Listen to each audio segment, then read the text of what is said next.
नमस्कार, India daily देख रहे हैं आप और आपके साथ मैं हूं ऋतु। बुलेटिन की शुरुआत करेंगे और आज बातचीत करेंगे बंगाल को लेकर के। बंगाल में जैसे जैसे चुनाव नजदीक आ रहे हैं वैसे वैसे सियासी सरगर्मियां तेज हो गई है।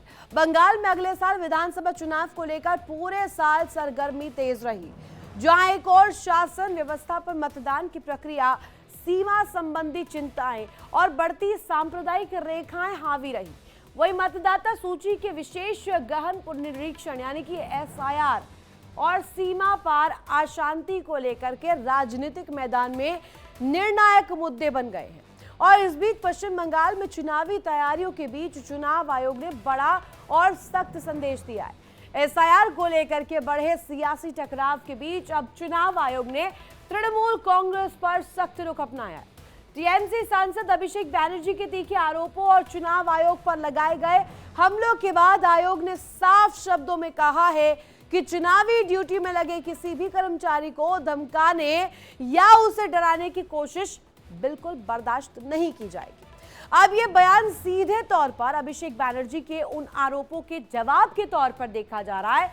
बयान में उन्होंने जिसमें कहा था कि आयोग पर संस्थाओं को कमजोर करने का यहाँ पर सिचुएशन क्रिएट की जा रही है। चुनाव आयोग का ये पलटवार ऐसे वक्त पर आया है जब टीएमसी प्रतिनिधिमंडल जो है और मुख्य चुनाव आयुक्त ज्ञानेश कुमार के बीच बैठक के बाद बयानबाजी तेज हो गई है। अब जब ये बयान सामने आया, लिहाजा इसको लेकर के अब सरगर्मियां तो तेज होंगी ही। इसी को लेकर के जानकारी अब आपको सामने रख देते हैं। ईसी यानी कि इलेक्शन कमीशन की टीएमसी को चेतावनी किस कदर है। अब देखिए, चुनाव कर्मचारियों की सुरक्षा पर चुनाव आयोग सख्त है। चुनाव आयोग एक एक करके रिएक्शन दे रहा है, जवाब दे रहा है और पूरी तरीके से जानकारी स्पष्ट रख रहा है।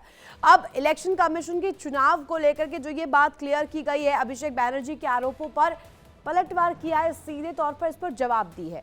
अब कर्मचारियों को धमकाना किसी भी कीमत पर बर्दाश्त नहीं किया जाएगा। अगर इस तरीके से धमकाया जाएगा तो उसको लेकर स्ट्रिक्ट एक्शन लिया जाएगा। चुनाव कर्मियों को धमकाने पर कार्रवाई की जाएगी। यानी कि देखिए, जो वर्कर्स लगे हुए हैं, जो इसके पीछे कवायद कर रहे हैं, जो चुनाव की प्रक्रिया करवा रहे हैं, अगर उन्हें धमकाया जाएगा तो इस पर सख्त एक्शन होगा और वोटिंग के लिए सख्त आदेश जारी किए गए हैं। इसको लेकर के तस्वीर अब साफ हो रही है। और पश्चिम बंगाल में चल रही एसआईआर प्रक्रिया को लेकर टीएमसी और चुनाव आयोग अब आमने सामने आ चुके हैं। दर्शकों, इस प्रक्रिया के तहत अब तक 58.2 लाख से ज्यादा नाम मतदाता सूची से हटाए जा चुके हैं। और इसी को लेकर के टीएमसी का 10 सदस्यीय प्रतिनिधिमंडल, जो एक मंडल बताया गया जिसको लेकर के जानकारी मिली कि जो मीटिंग करने पहुंचा था, नेतृत्व खुद अभिषेक बैनर्जी कर रहे थे, नई दिल्ली में मुख्य चुनाव आयुक्त ज्ञानेश कुमार से मिले और बैठक की। बैठक के बाद अभिषेक बैनर्जी ने आरोप लगाया कि आयोग उनके सवालों के ठोस जवाब देने से बच रहा है, यानी कि जवाब नहीं दे रहा है, चर्चा नहीं करना चाह रहा है और इसके बाद इस मुद्दे को भटकाने की कोशिश की जा रही है। अब इसके जवाब में चुनाव आयोग ने बयान जारी करके अपना पक्ष सामने रखा है। बयान जारी करके इसको लेकर जवाब दिया है और अब चुनाव आयोग ने क्या कुछ कहा है वो डिटेल्स आपके सामने रख देते हैं कि चुनाव आयोग ने पलटवार जो दिया है उस पलटवार के जरिए क्या कुछ बातें रखी गई है। टीएमसी प्रतिनिधिमंडल से कई अहम बातें हुई। यहाँ पर कहा गया कि अभिषेक बैनर्जी ने तमाम सवाल यहाँ पर जड़े। इसके अलावा बढ़ा हुआ मानदेय सभी बीएलओ को जारी किया जाए। ये कहा गया कि जो बढ़े हुए दर है वो दिए जाए, लेकिन इसके बावजूद भी गोलमोल जवाब उन्हें मिला, ऐसा वो आरोप लगा रहे। अब चुनावी काम में किसी तरह की रुकावट ना हो, ये अभिषेक बैनर्जी ने एक पॉइंट रखा। इसके अलावा मतदाताओं की सुविधा के लिए मतदान केंद्र बनेंगे, ये भी कहा गया। यानी कि सीधे तौर पर अभिषेक बैनर्जी जो है ज्ञानेश कुमार से जब वो मिलते हैं, मीटिंग करते हैं, तमाम चीजों को लेकर के, चुनावी प्रक्रिया को लेकर सवाल खड़े करते हैं, किसी भी मतदाता को वोट डालने में दिक्कत ना हो, ये इलेक्शन कमीशन इंश्योर करे, इसको भी यहाँ पर पॉइंट रखते हुए नजर आए। अब ऐसे में जो जानकारियां मिल रही है, जो जानकारी निकलकर सामने आ रही है, चुनाव आयोग ने जहां साफ शब्दों में कहा कि राजनीतिक यानी कि पॉलिटिकल तौर पर ये जो प्रतिनिधि सामने आए हैं या जो कार्यकर्ता सामने आए हैं, किसी भी चुनावी कर्मचारी को डराना धमकाना बिल्कुल भी बर्दाश्त नहीं किया जाएगा। यदि ऐसा होता है तो स्ट्रिक्ट एक्शन भी लिया जाएगा। और इस पूरे विवाद पर अभिषेक बैनर्जी मुख्य चुनाव आयुक्त ज्ञानेश कुमार पर सीधा हमला करते हुए नजर आए और कहते हुए नजर आए कि उन्हें इस संस्था और देश को बर्बाद करने के मिशन पर भेजा गया है। एक तरफ तो चुनाव आयोग है, जो कि चुनावी कर्मचारियों की सुरक्षा को लेकर बात कर रहा है, निष्पक्षता को लेकर की बात कर रहा है, यानी कि चुनाव की जो प्रक्रिया है वो ट्रांसपेरेंट हो, पूरी तरीके से पारदर्शी हो, इसको लेकर के प्रक्रिया की कोशिश कर रहा है। वही दूसरी तरफ है टीएमसी वोटर लिस्ट में गड़बड़ी का जो आरोप, वो दूसरी तरफ है। अब ये टकराव संकेत देता है कि पश्चिम बंगाल में एसआईआर को लेकर सियासी तापमान आने वाले दिनों में और भी बढ़ने वाला है और आने वाले दिनों में ये मुद्दा गरमाने वाला है और ज्यादा आक्रामक तौर पर इसको लेकर राजनीतिक बहस भी होने वाली है। और राजनीतिक बहस का जो पीछे से बेसिस अगर मैं कहूं, वो बेसिस ये रहने वाला है क्योंकि यहां पर चुनाव की तारीखों का ऐलान अब किसी भी वक्त हो जाएगा और इसी को लेकर के आज हम बड़ी चर्चा करने वाले हैं कि आखिर ये जो हंगामा या ये हड़कंप एसआईआर की तिगड़ी को लेकर के खड़ा हो रहा है, एसआईआर की जो लड़ाई है अब आर पार के मूड में किस तरीके से वहां पर नेता आ चुके हैं और अब इस मीटिंग को लेकर के कि क्या एनालिसिस है, इसको लेकर के आज हम बातचीत करेंगे। खास मेहमान, बड़ा पैनल मेरे साथ इस वक्त मौजूद है। रामकुमार पाल, नेता बीजेपी के, साथ ही साथ डॉक्टर शिवानंद धुलियालकर मेरे साथ, प्रवक्ता कांग्रेस के, संदीप मिश्रा राजनीतिक विश्लेषक मेरे साथ इस वक्त कनेक्ट है। पहला सवाल मेरा शिवानंद जी आज आप ही से रहेगा। ये हम देखते हैं धमकियों का सिलसिला, एक के बाद एक धमकी। अब चुनाव कर्मी डर रहे हैं, नहीं डर रहे हैं, उस धमकी को कैसे लिया जा रहा है, ये एक पक्ष है। दूसरा पक्ष ये है कि अब अभिषेक बैनर्जी कह रहे हैं कि मिलने तो पहुंचे थे लेकिन बातें सुनी नहीं गई या जवाब नहीं दिया गया, जो वो चाह रहे थे जवाब वो मिला नहीं। गुड मॉर्निंग रितु जी, रामकुमार पाल जी और संदीप जी, सबको हैप्पी न्यू ईयर, नया नया नया साल के बहुत बहुत बधाई सबको। देखिए, सबका अच्छा दिन होना चाहिए, ममता जी हो या कांग्रेस पार्टी हो, आरजेडी हो या अपोजिशन अखिलेश जी, तेजस्वी जी, पूरा नरेंद्र मोदी जी, अमित शाह, सबका अच्छा होना चाहिए नया साल में। देखिए, अभिषेक बैनर्जी ने जिस तरह से उन्होंने बोला है, क्योंकि ईवीएम में गड़बड़ी नहीं हो रहे है रितु जी, हम भी थोड़ा थोड़ा गड़बड़ हो गया बिहार में या महाराष्ट्र में, हरियाणा, छत्तीसगढ़, दिल्ली, ये लोगों ने क्या कर रहे हैं, बीएलओ का हाथ में लेके इन्होंने वोट वोट काट रहे। समझो अभी मेरे भाई भाभी समझो गोवा में है या बेंगलोर में है, वो लोग पुणे आने के लिए अगर उनको टाइम नहीं दे, अब मैं जाके लेके डॉक्यूमेंट दिया तो नाम कटना नहीं चाहिए और अपील के टाइम भी नहीं दे रहे ये लोगों ने। जिस तरह से ज्ञानेश कुमार जवाब तो गुप्ता दिया जी, ना, इलेक्शन कमीशन ने बोला ना, ज्ञानेश कुमार ने क्या कहा कि कार्रवाई होगी, धमकाना भी नहीं होगा और अगर कोई फर्जी जानकारी मिल रही है उस पर भी काम होगा, एक्शन लिया जाएगा। ये तो दूसरी बार कहा है, इससे पहले कई दफा कह चुके हैं वो। बीएलओज की मौतों को लेकर के जब आंकड़ा सामने आया था, ममता बनर्जी ने इसको रखा था तो भी कहा था, अब भी कह रहे हैं, फर्क क्या है? रितु जी, जब भी हरियाणा में और महाराष्ट्र में चुनाव हुआ तब हरियाणा में हमने हाईकोर्ट में गए थे। हाईकोर्ट ने संदेह लिया कि भाई इनका जो भी डाटा है, जिन्होंने वोटिंग किया उसका वीडियो डाटा दे दो, लेकिन उन्होंने 10 दिन में रूल चेंज कर दिया। तो ये ज्ञानेश लड़ाई कुमार फिर गुप्ता, बीजेपी ओरिएंटेड कैसे होगा शिवानंद जी? बीजेपी ओरिएंटेड कैसे होगी? इलेक्शन कमीशन से होगी ना। देखिए रितु जी, बीजेपी को जिसने सपोर्ट किया, एक भी, या नीतीश कुमार जी हो या चंद्रबाबू नायडू या चौधरी जी, अजीत दादा पवार जी, एकनाथ शिंदे जी, जयंत चौधरी जी, जितना सपोर्ट है वो लोग थोड़ा भी आवाज नहीं उठा रहे। आने वाले दिन बहुत खतरा है, लोकतंत्र का हत्या है, संविधान का। जिस तरह से ये लोगों ने गड़बड़ी कर रहे, ईवीएम में ये लोग गड़बड़ नहीं कर रहे, ये लोगों ने होटल लिस्ट में वोटिंग काट रहे। जहां अपोजिशन का कैंडिडेट है उस एरिया में अपोजिशन का वोटिंग काटने जा रहे हैं, इसलिए हम संदेह ले रहे हैं। इसमें कोई बुरी बात नहीं है। हाँ, ज्ञानेश कुमार गुप्ता जी को हमने 100 क्वेश्चन पूछा, आज ही कैसे क्या बोला, वो उनको पता है ममता दीदी उसको अंदर करेंगे, किसी भी हालत में अंदर करेंगे। अरे सीबीआई को उन्होंने अंदर कर दिया था ममता बनर्जी वोट ने। चोरी, यहाँ पर वोट चोरी हो रही है, ईवीएम वाली चीज आपने कही। रामकुमार पाल से हम जान ही लेते हैं ना आज। रामकुमार पाल जी, आप लोगों को बोलने नहीं दे रहे हैं, बोलने का हक भी छीन रहे हैं। आरोप ये भी लग रहा है कि अभिषेक बैनर्जी कुछ कहते हैं, जवाब नहीं मिलता है, कुछ और मिलता है या गोल बोल घुमा दिए जाते हैं ज्ञानेश कुमार द्वारा। अब ये सवाल अब बीजेपी ओरिएंटेड कैसे हो गया, ये मैंने शिवानंद जी से पूछा, लेकिन आपके ऊपर ये बड़ा आरोप लगाया जा रहा है कि आप ही जो हैं इन्हें चला रहे हैं। ये जब जो कुछ हो रहा है ये आपके पीछे से हो रहा है, ये आप कर रहे हैं। अनम्यूट कीजिएगा राम कुमार जी।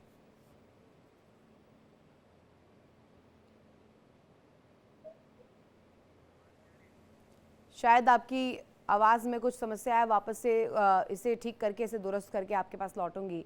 संदीप मिश्रा मेरे साथ कनेक्ट है और मेरे साथ टीएमसी के जो नेता हैं वो भी जुड़े हुए हैं। टीएमसी नेता एहतेशाम मुल्क मेरे साथ इस वक्त कनेक्ट हो गए हैं। एहतेशाम जी, इस वक्त सिनारियो मैं देख रही हूँ बंगाल में, एसआईआर पर संग्राम छिड़ा हुआ है, एसआईआर पर आर पार की स्थिति है। बीएलओज की मौतों को लेकर पहले जिक्र हुआ, बीएलओज की चिंता इतनी हुई, और अब ये बात सामने आ रही है कि अभिषेक बैनर्जी को भी इलेक्शन कमीशन नहीं सुन रहा है। क्या ऐसे सवाल किए थे जो नहीं सुने? आप रखिए ना पब्लिक फोरम पर इसको। अनम्यूट कीजिए एहतेशाम जी। रितु जी, सबसे पहले इंडिया डेली के तमाम व्यूवर्स को नई साल की शुभकामना, खासकर आपको भी रितु जी और जितने भी पैनलिस्ट हमारे बीच बैठे हुए सभी को नई साल की ढेर सारी शुभकामना और बधाई। और तमाम लोगों से मैं अपने अल्लाह खुदा से दुआ करूंगा कि जितने भी लोगों के 2026 बहुत अच्छे से कटे, और मेरी ये भी दुआ है आपके चैनल के माध्यम से 2026 का हम लोग आज कदम रखे हैं। इंशाअल्लाह हम 2026 में पश्चिम बंगाल में चौथी बार सरकारें बनाने जा रही है। ममता बनर्जी के अरे सर, यहाँ पे भी आपने चुनावी भाषण शुरू कर दिया सर। एहतेशाम जी, आप तो बधाइयां दे रहे थे नए साल की, नव वर्ष की, अब यहाँ पर भी भाषण मत शुरू करिए प्लीज।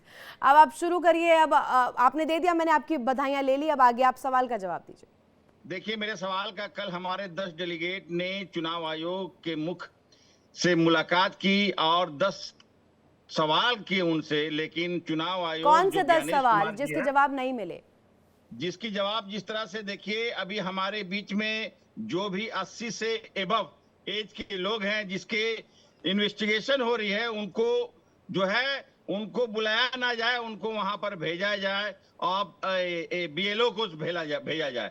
और जो भी दिक्कतें 60 से ऊपर के लोगों को आ रही, कोई हॉस्पिटल में है, कोई कहीं भर्ती है, वैसे लोगों का क्या है, और जो विदेशों में पढ़ाई कर रहे हैं हमारे बच्चे या बच्चियां, अरे तो इलेक्शन कमीशन कैसे जवाब देगा? इलेक्शन कमीशन कैसे जवाब देगा? एहतेशाम जी, एहतेशाम जी क्या समझ रहे हैं, जवाब कैसे आना चाहिए? घर जाकर के बता के आए।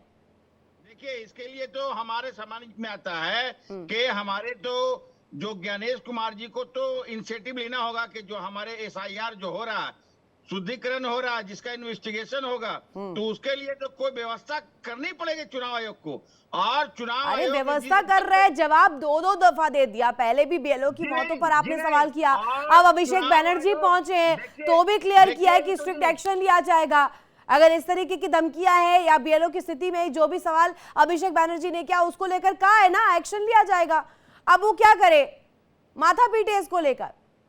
जी, हमारे एमपी मेंबर ऑफ पार्लियामेंट के ऊपर उंगली उठाया गया और शिवानंद जी, ठीक है एहतेशाम जी रुकिए, शिवानंद जी कुछ बोलना चाह रहे हैं।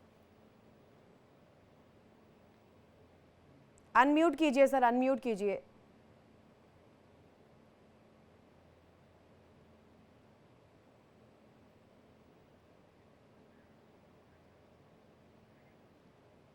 संदीप मिश्रा मेरे साथ कनेक्ट है, उनका मैं एक बार रुक कर लेती हूँ। कुछ तकनीकी खामियां हैं, उन्हें दुरुस्त कर वापस मैं रुक करूंगी। शिवानंद जी का भी और राम कुमार पाल का भी। संदीप मिश्रा, तब तक मैं आपसे ये जानना चाहती हूँ, एक पॉलिटिकल एनालिस्ट के तौर पर मुझे ज़रा समझाइएगा, ये जो हो रहा है ना, हम देखते हैं ये पहली बार नहीं हो रहा है, इसके ट्रेलर हम कई दफ़ा देख चुके हैं।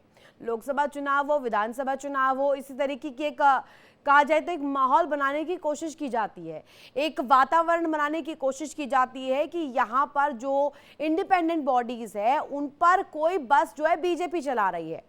बीजेपी से इत्तला मेरा ये है कि बीजेपी उन्हें कंट्रोल कर रही है, यानी कि जो हो रहा है वो अंदर खाने से बीजेपी इनिशिएट कर रही है। ये हवा क्यों बनाई जाती है? अब अभिषेक बैनर्जी को कोई दिक्कत है, उसे रखिए ना बात को, और कहाँ इलेक्शन कमीशन ने मना किया कि नहीं आंसर किया जाएगा उसको? देखिए, जो बच्चे पढ़ाई में कमज़ोर होते हैं या कहें कि जानते हैं पहले से एक मुझे फेल होना है, तो घर में आके रोते हैं कि टीचर की मेरे से दुश्मनी चल रही है। आपने बचपन में बच्चों का बहाना ये होता है टीचर की मेरे से दुश्मनी चल रही है, फला लड़का जो है उसको टीचर बहुत मानता है इसलिए मुझे वो फेल कर देगा। बात यह है यहाँ पर कि जैसे बार बार यहाँ पे माइक नहीं खुल रहा है, म्यूट हो जा रहा है, बिल्कुल मुझे लोकसभा, आपने सही कहा कि लोकसभा जैसा ही आज यहाँ इस डिबेट में भी हो रहा है कि माइक बंद हो जा रहा है और आरोप लगाया जाएगा, हो सकता है इंडिया डेली वाले माइक बंद कर दे रहे हो, मुझे बोलने का मौका न दे रहे हो। ये एक ऐसा दल नहीं विपक्ष में सही इस है, समय आ चुका और है। लाइटर नोट ही रहने दीजिए, इसे इतना सीरियस ना बनाए लाइटर प्लीज। नोट ही कह रहा हाँ हूँ। हाँ। तो बात यह है कि सदन में भी होता क्या है कि बोलते हैं और जब सुनना होता है तो भाग लेते हैं।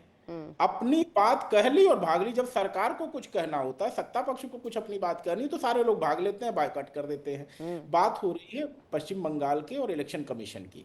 देखिए, इलेक्शन कमीशन अपना काम बखूबी कर रहा है, राज्य सरकार के सारे कर्मचारी कर रहे हैं, लेकिन राज्य सरकार का पूरा सहयोग नहीं मिल रहा है। ठीक है। लेकिन हाँ, इसमें इस बात से हम इनकार नहीं कर सकते कि कुछ राज्य सरकार के कर्मचारी भी ऐसे हो सकते हैं जो उस हवा में है, जो कि ये मानते हैं कि भाई हम सरकार का पक्ष लेंगे।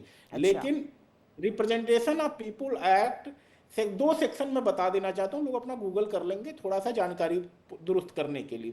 सेक्शन 31 उन लोगों के लिए है जो एसआईआर में फॉर्म भरे हैं या जानकारी दे रहे हैं, झूठी जानकारी देने पे 1 साल की सजा है। और दूसरी बात उन कर्मचारियों के लिए सेक्शन 32 में कि जो व्यक्ति किसी तरह से कहें इलेक्शन प्रक्रिया को दूषित कर रहा है या इलेक्शन कमीशन के आदेशों का पालन नहीं कर रहा है, उसके लिए मिनिमम सजा 3 महीने और अधिकतम 2 साल तक की सजा हो सकती है। तो अगर कोई है तो अभी से सुधर जाए और इलेक्शन कमीशन के आदेशों का अक्षरशः पालन करे।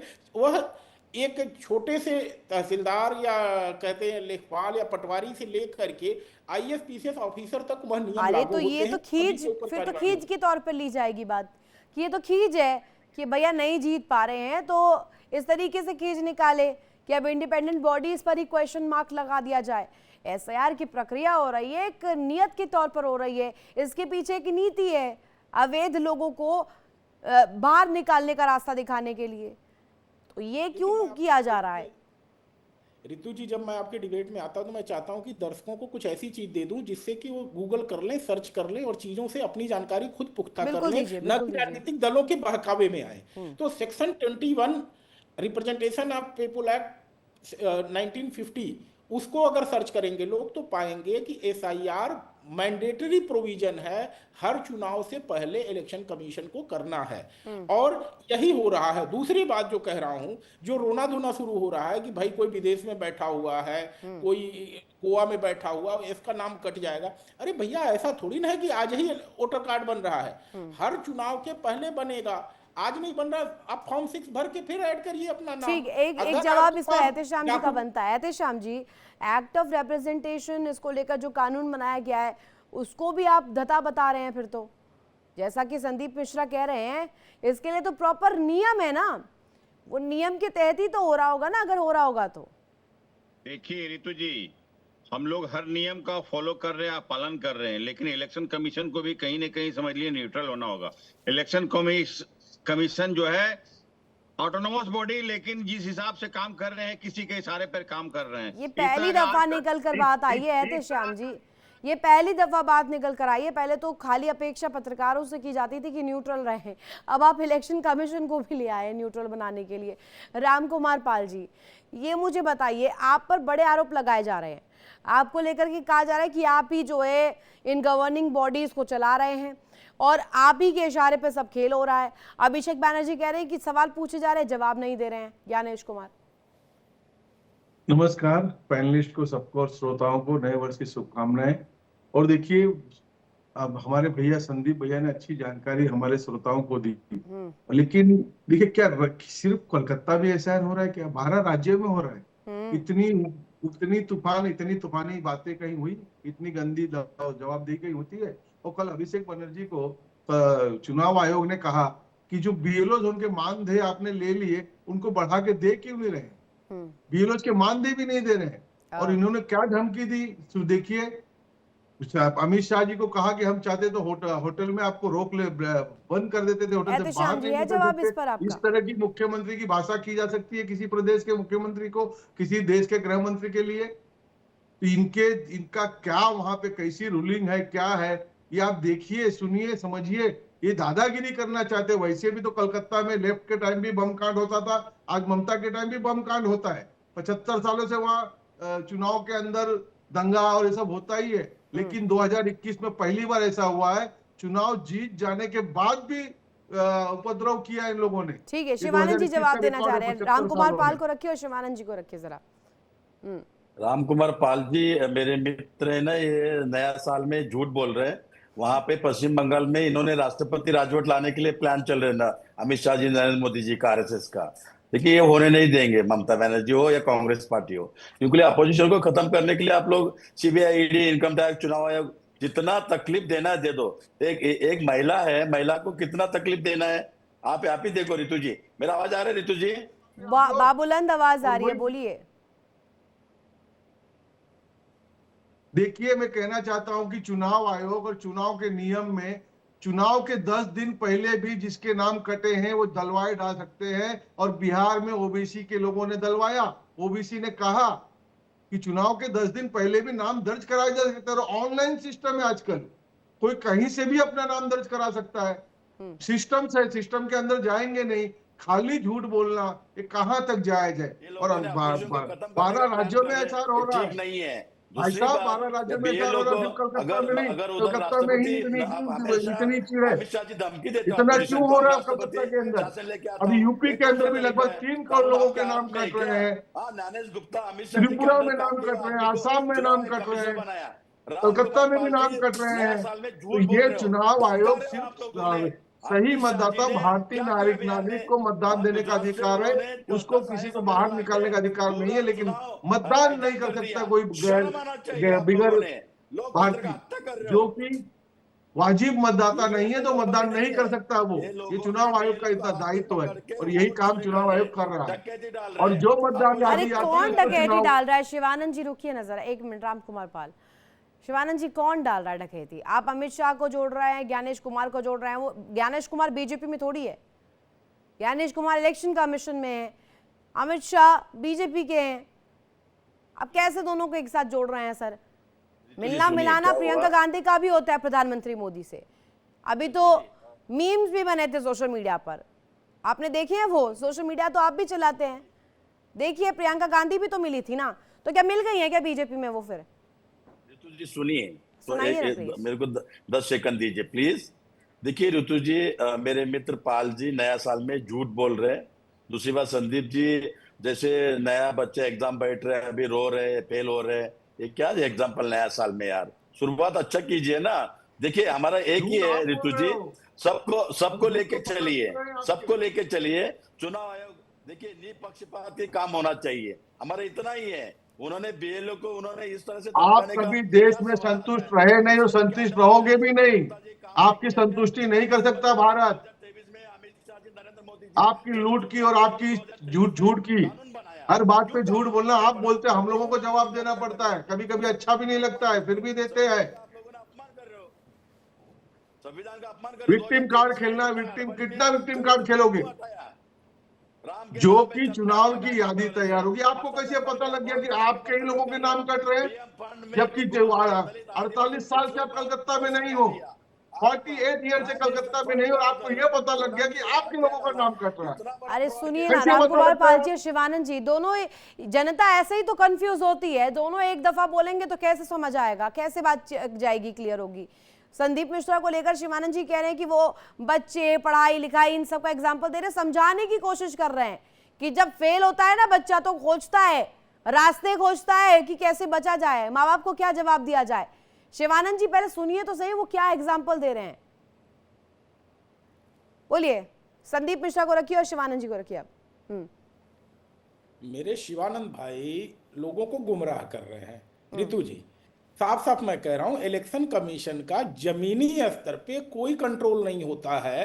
क्यों? क्योंकि जो मतदान कराते हैं, जो मतगणना कराते हैं, जो एसआईआर कर रहे हैं, वो सारे राज्य सरकार के कर्मचारी होते हैं। कर्मचारी किस पॉलिटिकल पार्टी का है, और यह ऐसे श्याम आरोप जी तो आप आज लगा आए सकते हैं और आते आते नव वर्ष की बधाई देने के साथ साथ उन्होंने बंगाल में एहतेशाम जी ने टीएमसी की सरकार भी बनवा दी, इसलिए मैंने टोक भी दिया कि नव वर्ष की बधाइयां दीजिए, भाषण मत दीजिए। एहतेशाम जी, एक लास्ट कमेंट आपका। राज्य में आपकी सरकार है, एसआईआर पर बवाल मचा हुआ है, और सिर्फ बंगाल में ही क्यों मचा हुआ है, ये सवाल आपसे मैं करना चाहूंगी। और वहां पर तो जो मानदेय दिया जाएगा या एसआईआर को लेकर के या बीएलओ को लेकर के जो स्थिति है, वो तो राज्य सरकार की भी जिम्मेदारी है ना। राज्य सरकार को भी हाथ सामने ला करके बोलना चाहिए इसको लेकर।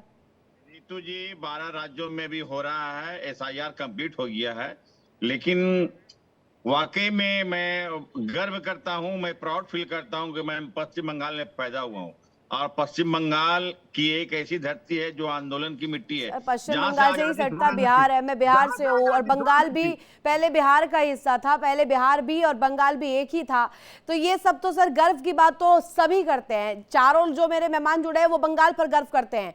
एक भी व्यक्ति ऐसा नहीं है जो नहीं बोलेगा कि बंगाल पर गर्व करते हैं। एहतेशाम जी, लेकिन एड्रेस कीजिए, ग्राउंड पर एड्रेस कीजिए। बहुत शुक्रिया आप सब जुड़े, इतना कीमती वक्त दिया, इतना ही वक्त मेरे पास था। हालांकि देखिए, जो ये विवाद है एसआईआर को लेकर, जो संग्राम है, आर पार की लड़ाई पर अब ये पहुंच चुका है, और बंगाल में अब की बार एसआईआर को लेकर के ही ग्राउंड पर भूमिका बन रही है। चुनाव से पहले ही, चुनाव में अभी बहुत समय है, लेकिन उससे पहले ही ग्राउंड पर इसको लेकर के चर्चा जिस तरीके से की जा रही है, आने वाले दिनों में कैसी तस्वीर रहेगी ये देखने वाली बात होगी। फिलहाल रुकेंगे छोटे से ब्रेक के लिए, ब्रेक के उस पार भी खबरें लगातार जारी है। इंडिया डेली अब आपके स्मार्ट टीवी पर मौजूद है।